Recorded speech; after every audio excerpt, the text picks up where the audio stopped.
Pertempuran masih terus bergulir. Angkatan bersenjata Rusia terus mengerahkan kekuatan pasukannya ke zona operasi militer khusus. Begitupun sebaliknya yang dilakukan militer Ukraina. Seperti pada rekaman berikut yang ramai beredar di media sosial Telegram pada Jumat 30 Desember 2022, memperlihatkan aksi tempur dari sudut unit Kord OMBR ke-28 Ukraina di arah Bakhmut.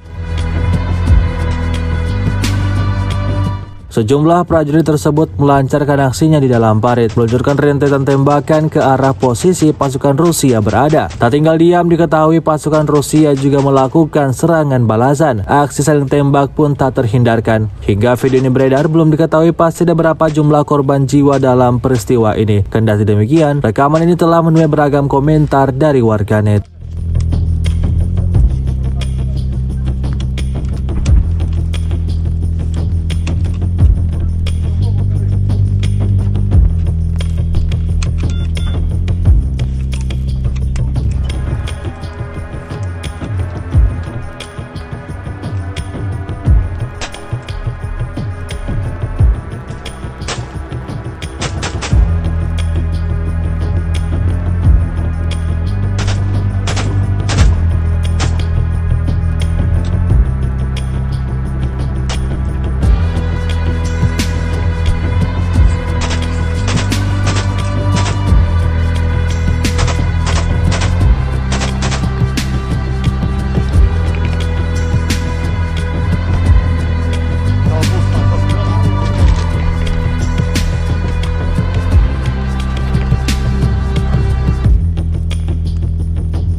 Terima kasih sudah nonton.